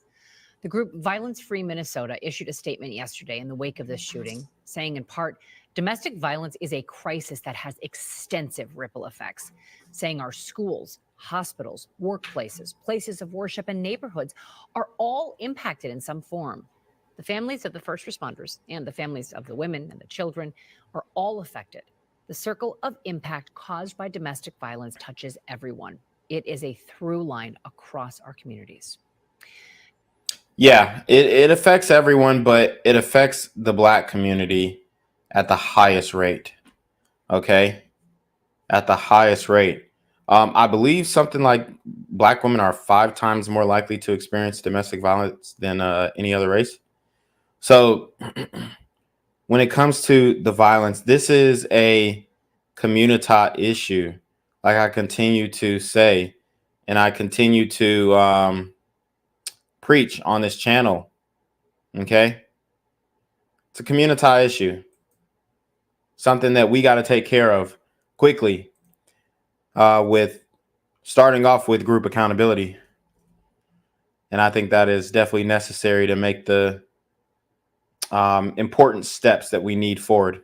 The support for the fallen first responders has been, in a word, overwhelming, from people standing alongside the roadways and highways like you just saw to pay their respects during the processions, to bringing food, flowers, letters to Burnsville City Hall, all of them trying to make sure that the families of these fallen officers and everyone in that community knows that they have the support of their community. Kent, you've been at City Hall most of the day in Burnsville. What have you been seeing and hearing? Well, just an incredible outpouring of support, Jana. The 3 vehicles behind me, there's 2 I think that you can see, are just overflowing with tributes. This memorial here with a vigil last night at 6:30. And ever since then, the community has really kept vigil here, streaming through. I talked to many people throughout the day, and I can tell you their motivations for coming may have differed, but they shared a common grief and gratitude. People traveled from across the region to deliver flowers and tributes in Burnsville on Monday, but many didn't have to look far for inspiration. My son is a Shakopee police officer, so these sort of tragedies in our community really hit close to home. Kate McCartan says her son is also just 1 year younger than Burnsville officers Paul Elmstrand and Matthew Ruge. They all feel so young. They put their life on the line every day. And I'm sure every day they go to work expecting to come home, knowing there's a possibility that they won't. They run into danger and everybody's running out. And when we call, they come as fast as they can. Raphael Harden came from Richfield just as a large gathering of Burnsville officers and their families gathered outside. Thank you for your family service. So as our cameras kept distance, Thank you. We appreciate everything you guys do. she and many others stepped forward. It's the right thing to do. Unfortunately, it's something she's done all too often. In addition to attending yesterday's procession, she's also delivered flowers to memorials of several of the 9 first responders killed in our state or region in the past year. It's too many. And it's like, we shouldn't be here. This shouldn't be here. Meanwhile, local EMTs couldn't fathom being here. It's all hands on deck. We are covering another city's territory while that city covers Burnsville to help out. Burnsville needs time, and we're going to give them as much resources as we can. Ariel Davis didn't know firefighter and paramedic Adam Finseth personally, but it's really close to home. She says his death is personal. Like, it's people that do what we do, and it's people we interact with on a daily basis, and you're just, it's until it actually happens, it's like it could happen at any time. It's so sad. But that sadness won't stop her or anyone else here from offering their support. I'm so proud of my son. I can't let that get in the way of the good he's trying to do. So I'm just proud of him. You know, I went to bed last night thinking there's a mom just like me who went to bed last night without her sons. So my heart goes out to them. And tonight they simply hope their love also hits close to home. They appreciate it. We all do. Thank you. So obviously, these officers made a huge impact in their communities. First responders made a huge impact in their communities. As you can see, the memorials building up, piling up. They were loved. They had families. They had people who cared about them. And to be taken out in this way by this super gremlin on demon time is extremely tragic. At this point, I really don't understand how we can come back from all of this. Right? I don't understand it. I think it's possible, but I just don't understand the path forward. A lot of damage has been done. I don't think that it's getting enough attention, but I think people are starting to understand and know and notice these things. And you know, the community, we need to straighten up our act real quick, because like I said, there will be a backlash, and I'm not encouraging this, but there will be. And we've seen instances of it before. And this is not something that we want to happen as a group, as a whole. It's something that is going to happen if we continue to live the way that we are living and do the things that we're doing and move the way that we're moving, right? It's crazy. Now, having been out there today, when those officers and their families gathered, I can tell you that this is all very much appreciated. A lot of emotion, a lot of hugs there, as we were, again, keeping our distance so that they can grieve and pay their own respects. And we've heard from a lot of people coming up to us today, asking us what they can do and how long this vigil might be going, or when other events might be going on. For now, all we can tell you is that we will pass along what we have when we have it. They're also doing a good job of updating the community on their own page through the city. We of course, have a link to that on our website, care11.com. Jana? Yeah, you see families walking away behind you, leaving flowers. We really appreciate seeing all of that. Thanks so much, Kent. Yeah, man. Let's talk about the firefighter, Adam Finseth, and how he impacted his community. He's got some friends who, you know, are sharing exactly who he was, type of person he was. So let's go. We begin tonight with tragedy unfolding in Burnsville over the weekend. It happened yesterday morning when police say 38-year-old Shannon Gooden, this man here, shot and killed 3 first responders during a domestic disturbance. Officers Paul Elmstrand, Matthew Ruge, and firefighter Adam Finseth, who is a Rochester native.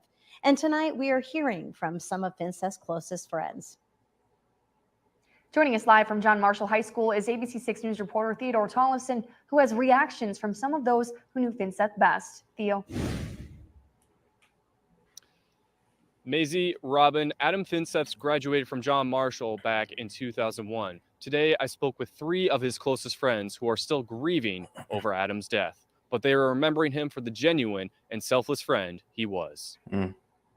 Sunday morning, graduates from John Marshall's class of 2001 woke up to tragedy. Their classmate and friend, Adam Finseth, was one of the 3 first responders killed while responding to a domestic call in Burnsville.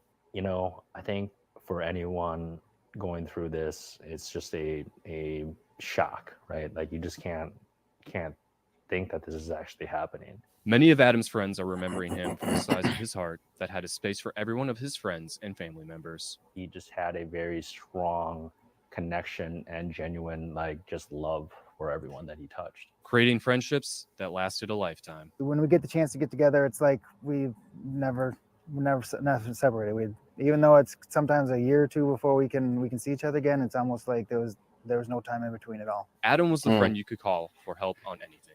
Needed to reshingle my roof of my house, and Adam was one of a few of my friends that showed up with tools and everything, and he stayed and helped me with it, as long as he could. And he carried on that selflessness with him into his career with the Army and later as a paramedic and firefighter in Hastings, Savage, and Burnsville. Seeing him go to the military and serving, I mean, you couldn't be more proud of your friend. And then him coming back and serving as a firefighter and a medic. Couldn't be more proud of him and knowing that he never changed. But there's one word all of Adam's friends want him to be remembered by. I guess if I could sum it up in one word, I mean, as a hero. He's just a hero. Yeah, he was a hero. Before any of this happened, he was a hero. And for all who came to know Adam Finseth, he will forever remain their hero. For the time being, the GoFundMe page for Adam Finseth has been paused at the request of the family. The memorial honoring Finseth, as well as officers Paul Elmstrand and Matthew Rouge, is still open at the Burnsville City Hall. Maisie, Robin. All right. Thank you, Theo. And the shooting isn't just stirring reactions from those close friends. That's right. Law enforcement across the country are reacting to yesterday's incident in Burnsville. And here in our area, Lieutenant Paul Gronholz with the Rochester Police Department says this is especially difficult when it happens this close to home. He says the training officers receive in the academy and continue to use while they serve is vital to their operations. Because you never know. It could happen here at the next call. Officers have to be prepared. Lieutenant Gronholz says domestic abuse calls like this are very risky because the officers don't exactly know what they're getting themselves into. And he adds that although continued training can help the officers, sometimes it just isn't enough. And it's not just law enforcement. Fellow firefighters are also showing their support for the officers. That's right. The Rochester Fire Department posted this tribute to its Facebook page, saying in part, "Our deepest condolences go out to the Burnsville community as they mourn the loss of 3 emergency responders who died in the line of duty." And the heartache spreading all the way to Iowa as Charles City firefighters shared their shock on Facebook, asking everyone to keep the victims' families, friends, and the city of Burnsville in your thoughts. And we do have some good news tonight. Yeah, sources say that Sergeant Adam Medlicott, who was hospitalized from the shooting, has now been released from the hospital and is recovering at home. All right, so we got a lot of information here. I might go to 2 more videos just showing how many people these officers brought out and how impactful their presence in the community was. And then I'll play a video on how you can help the family, how you can donate to the family, and we'll wrap it up. But I want to go to Shannon Gooden's Facebook because that's where most of his pictures are coming from. And this is the Facebook here. And, we can get a little insight into this guy, who he was, why he crashed out. This comment was from 36 weeks ago, probably his mama or something like that. But as you guys can see, this is Shannon. Okay. Trying to figure out where maybe he's at work or something. These are from 2015. I guess that's the daughter who had to witness the self-deletion, potentially.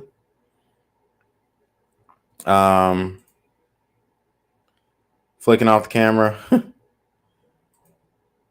He got the Last Kings hat on back in the day. That was a big thing around that time period between 2012, 2015. Last Kings, Tyga's clothing line. So, I mean, he kind of just seemed like a weird, I don't know. But this is him with his family, right? Kids, honestly, I mean, let's see. It's on Facebook. I mean, I don't want to really put them out there like that all crazy, but just some of his tweet or his Facebook posts. You'll never take me alive. I'm a tiger. Wow. Wow. I mean, this is 2014, and obviously he probably didn't mean for this quoted Facebook post to have the meaning that it does now, but wow, I mean that it's pretty creepy. He says, "Hey, I miss my nigga. We all at my crib today. Message me. Family faker than foes." Okay. Looks like he's at the crib. 2014. Okay.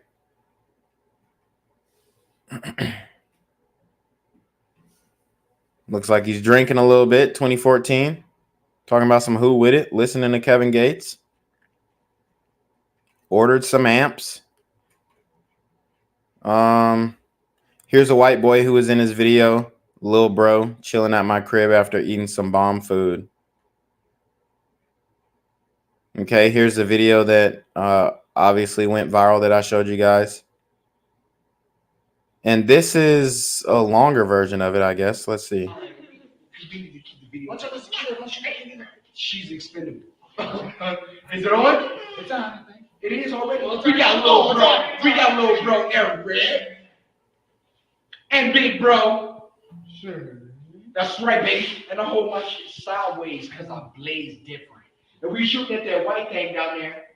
I don't know what the fuck it is, but I'm picturing a white person. And because I'm white, I hold the gun extra straight. Did you hear my nigga? He holds his gun like this. But I'm a brother. Oh, you guys doing straight. He shoots the correct way, which is how you're supposed to shoot. But you know, I'm a real nigga, so I hold my shit like these. So I gotta pop and I pop. You feel me? Just do it already. And you know, look, I hit nothing, obviously. Now look, let's see how Eric does it, which will actually shoot something. I swear to God, if you guys can't shoot this and we can, that's pretty sad. We're playing with you right now, so it Yeah, okay, yeah. What gets gonna shoot them over? Yeah, he's gonna shoot with his, he's gonna shoot it looking at his wife. Or not. Hello, motherfucker! Don't know me, okay. Oh! Hey, remember you shot me? Remember you shot me in the dick with the paintball gun? We went fishing. It was me, you, Danny, and a bunch of us. And you were holding your shooting. You were like, just jump, and I should have just jumped. Hey, how do you like them apples? Blew that shit the fuck up. Oh, hey, fuck.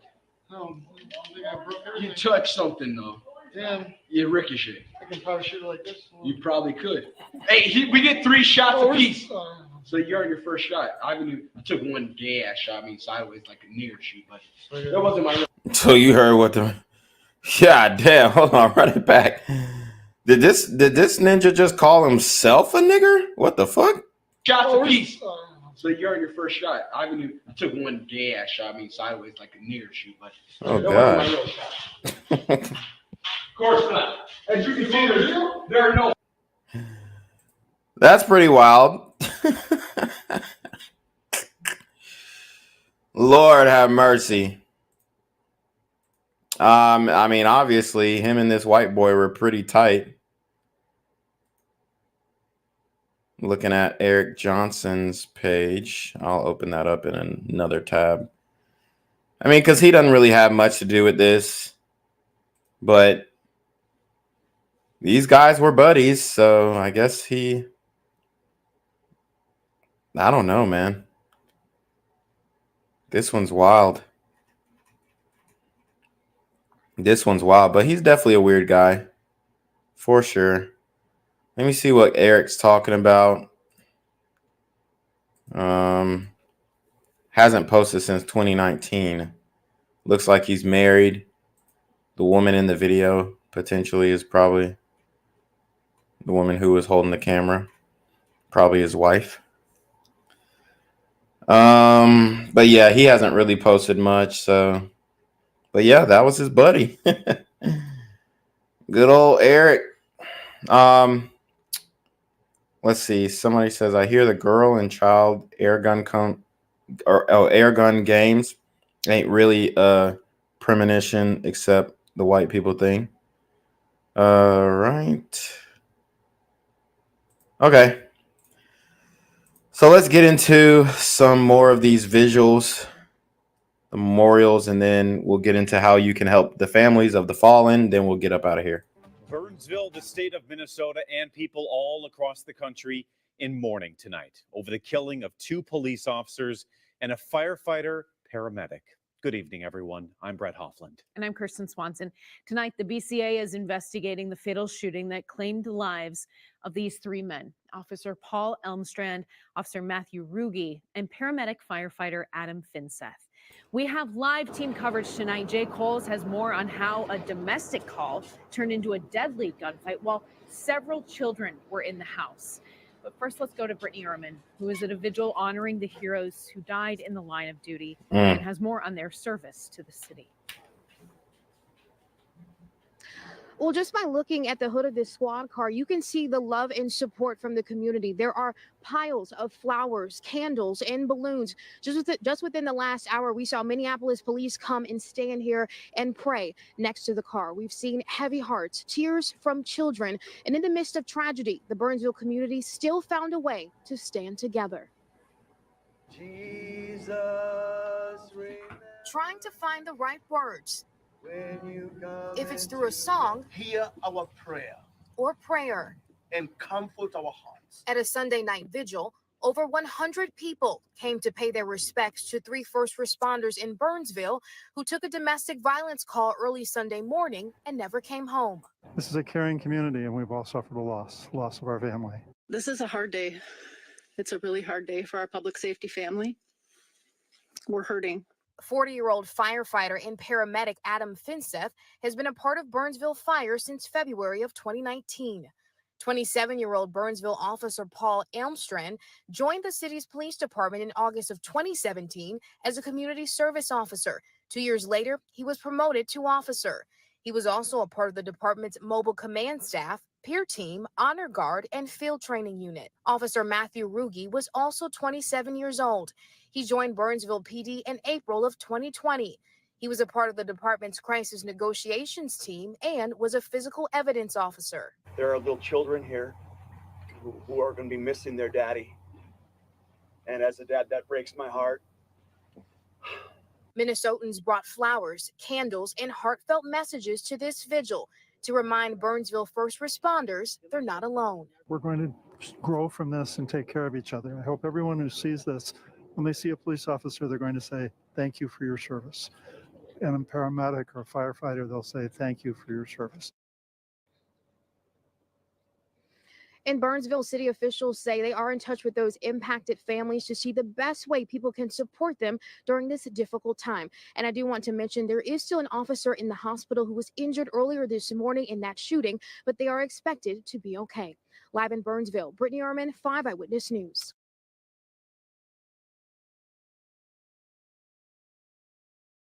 So obviously they impacted the community in a great way.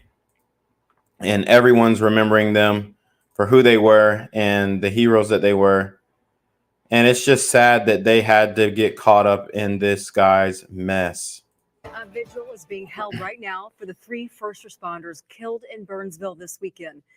This is a live look right now as the community, city, and state leaders pay tribute to police officers Paul Elmstrand and Matthew Ruge, as well as firefighter paramedic Adam Finseth.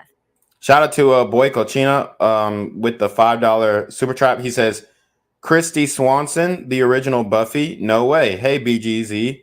Thanks for your service. Hold on. Hello? Where we at? Oh, you want to know where I'm at? We outside! Senator Amy Klobuchar was one of the first to address the crowd. The state mourns with you and the nation mourns with you. I think about these three men, so young, taken away at really their whole lives in front of them. Tonight, we have team coverage of the tragedy. Renee Cooper will have new details about the shooter in a couple of moments. But first, Eric Shalou is live at the vigil to show us how Officer Elmstrand's being remembered. Eric? Yeah, we continue to see folks that are showing up here for the vigil that began at 5:30. The mayor of Burnsville saying a short time ago from the podium, our hearts are broken. A lot of tears in the crowd as well. As you mentioned, we're learning more about the three men who lost their lives and the impact they had on the community, including police officer Paul Elmstrand, who was very active in his community church. Wow. At the Woodbridge Church in Medina, a familiar face is now missing from the congregation. Our whole community was just in shock. Burnsville police officer Paul Elmstrand was one of three first responders fatally shot last weekend. We rejoice that Paul is with Jesus, and each day is hard. And each day we grieve. Pastor Zach Bush vividly recalls seeing Elmstrand sitting with his young children in church, where their mother is a faith leader. He would bring... Wow. So now she has to raise those children by herself. They had two very young children. Oh, man, heartbreaking. Their kids in to hear mom lead worship. And he loved Cindy, and she loves Paul. The officer's widow, Cindy, shared a statement with 5 Eyewitness News about her husband that reads in part, "He was the most generous, loving, patient person I've ever known, with the biggest smile." Going on to write, "He had a servant's heart and would drop everything to help someone who was in need, whether it be family, friend, or someone on the street." Elmstrand was 27 years old and had been with the Burnsville Police Department since August of 2017. During that time, he held different roles, including part of their mobile command staff, honor guard, and field training unit. The thing that I keep coming back to is he was so personable. He would make anyone feel seen. He would make anyone feel heard.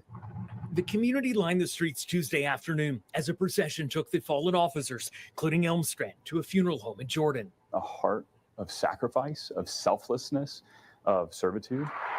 And now this Medina church is helping Officer Elmstrand's family navigate the long journey ahead. We want to carry on his life and his legacy and his memories and the stories that are shared to his young children.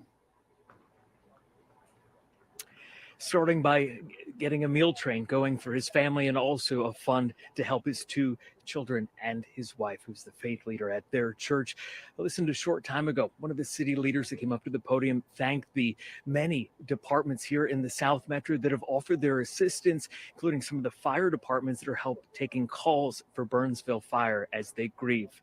Now, we also talked to city leaders. At this point, no memorial service has been announced, but we will keep checking in with them and let you know when we hear more. That's the latest live tonight here in Burnsville. Eric Shalou, 5 Eyewitness News. Thank you, Eric. All right. So on the last video I'm going to go over is how you can help the family. I think Fox 9 is putting out a PSA on how you can support the fallen. So I know this story was really heavy, really deep, but we're almost done. I appreciate everybody sticking with me. All those who are, listening intently and helping me also, correct things if I get them wrong. So shout out to you guys in the chat. And man, this is just crazy. But this is something that we have learned to almost grow accustomed to, which I hate to say that, but we really have. We've grown accustomed to this, gone complacent to it, and it shouldn't be that way. Those three first responders, there's been an outpouring of support from the community for all of the people affected. Our Bill Keller is live in neighboring Eagan this morning as a local restaurant is just opening this morning, planning to give all the money they make today to the families of first responders. That is quite a gift. Good morning. Good morning. Yeah, the devastating tragedy of this Burnsville shooting really only matched by the outpouring of support by really unknowns. We're here inside the Hope Breakfast Bar, where the restaurant, as you say, holding a very special fundraiser this morning. I'm joined by Kevin Kelly, the general manager. The name sounds like it's already in the restaurant, Hope. What's your plan today? Our plan today is to the community is going to come in. All 100% proceeds are going to go to the Burnsville families that are affected by this tragedy. And now hope is in your name, but it's also part of your business model. Absolutely. We at all three of our locations, we definitely give our 3% of all of our sales back to the community, different charity organizations. It's Give Hope. How much money are you hoping to raise? We're looking at close to $15,000 today. $15,000 today. Also, a lot of guests are coming in within the community and just making cash donations. Yeah, I just saw a man who came in. I thought maybe he was picking up an order and he dropped off how much money?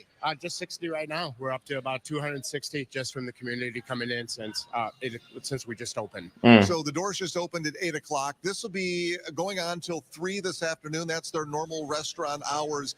Meanwhile, there is an organization called Frontline Foundation. They're also donating $20,000 to each of the families killed in this on-duty incident. Now, the group which supports those fallen heroes says that these death benefits are going to come when grief is high. The financial stress, they say, is really the last thing these families need to worry about. And finally, within just the last hour or so, the city of Burnsville finally announcing an official way to help support these heroes' families. It is participating in what they're partnering with law enforcement labor services to be collecting those monetary donations. They note that this is the only verified contribution site on behalf of those families. They're warning supporters, don't fall victim to any other scams. Anyone that wants to make a non-monetary donation, you can do that as well. You can show your support. You can visit the Mission Outpost Donation Center. That's at the Prince of Peace Church in Burnsville. You can find more information and a link to donate. So there y'all hear it, ain't, if you see some GoFundMe's popping up, unless it's said that it's straight from the family and you can verify that, don't be donating. Just, go through what they telling you. I don't want none of y'all to lose y'all money. But yeah, if you feel it on your heart, man, go ahead and donate to these families. Guys, these guys risked their lives, lost their lives, are never going to see their families again, trying to keep us safe, trying to solve the issues in the community that we should be solving ourselves. But unfortunately, we can't solve the issue by ourselves. So we have people who are willing to do this work, and they should be honored for it, man. I just hate it. I just hate that we continue to see these situations go down, and the community is just so adverse to saying, hold on now. We have a big problem going on, Jack. We got a big problem. 3 people killed. This man killed 3 people, including himself. He didn't have to kill any of those people, but he did. These super gremlins are on demon time. Fox9.com, though, but it's going to be quite a morning here in Burnsville at the breakfast place as they work to raise money, giving all of that back to those families. Back to you. Yeah, thank you, Bill. We know so many people want to help right now. So it's great to see there are some ways to do that. Thanks so much, Bill. Thanks, Bill. Man, that was deep. This story was deep, man. One of the deepest stories that I've ever covered. I mean, you have 2 police officers, 1 first responder, murdered by this guy, Shannon Gooden. Doesn't look like he was so good after all. But we're going to go ahead and conclude the stream, guys. I appreciate everybody for joining the stream. Make sure you share, make sure you like, make sure you comment immediately after the stream. We got 43 people in the chat. I want to see 43 comments immediately after the stream, guys. And, just double back 5 minutes after you leave that comment, because YouTube likes to delete comments on my videos. So make sure that you hit the post notification for whenever I go live in the future. And we are going to go ahead and send it off to Jenquavius Jackson to take us away. But you already know what it is. It's the Black Gen Z Mindset, a.k.a. BGZM News 17, a.k.a. Jenquavius Jackson. Y'all be safe out there. I mean, this story is an absolute tragedy. So make sure you guys, if you can, donate to them. You can, you don't have to donate to me. You don't have to hit the PayPal, Cash App, or Super Trap. but send your money to these families who need it the most, because, you know, your boy Jenquavius, I'm still in my cardboard box, but I'll be all right. So anyways, peace out to you guys. Have a great evening. And remember, these super gremlins are on demon time.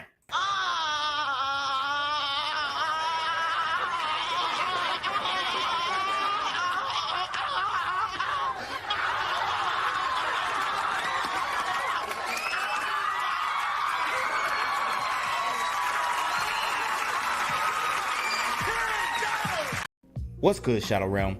It's your boy Jenquavius Jackson, and y'all already know I'm demonetized and shadow banned in this bitch. So if you want to contribute, go to the Cash App, the PayPal, the GoFundMe, or join the Patreon. Also, don't forget to visit the merch store for all your favorite BGZM News 17 gear, including our exclusive Trump is a Blood t-shirt. Go fast before they sell out. They are already flying off the shelves, no cap.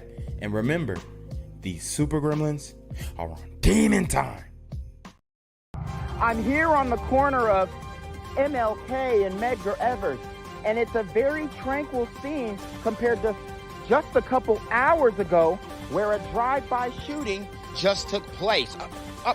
Excuse me, I'm getting live updates as we speak. I've just been updated to the amount of casualties from this drive-by shooting, and I'm getting reports that 2 people were actually declared deceased and 27 others were shot and injured but are in stable condition. And although we must pray for the families of the fallen, we must also praise God for the aim of the super gremlin. If you want to know more about the victims of this crime, make sure you add BGZM News 17 on Patreon at www.patreon.com/blackgenzmindset. Also, don't forget to like the video, share the video, subscribe to the YouTube channel, and comment on the video to continue the discussion on how we can find solutions to all this gun violence in the streets. For more hard-hitting news coverage from the community, by the community, I'm Jenquavius Jackson, here live, reporting from Atlanta, Georgia, BGZM News 17. And cut. All right, dog. Let's get the out of here before these niggas come back. Whoa. Yo. Ain't that nigga J? Nah, that ain't me. That ain't me. He just went live. That ain't with me. Funky ass Yeah, on. that's that nigga. That's not me. Hey, get that nigga. Jenquavius Jackson, here live, reporting from Atlanta, Georgia. Pray for me. Gang violence and other kind of violence.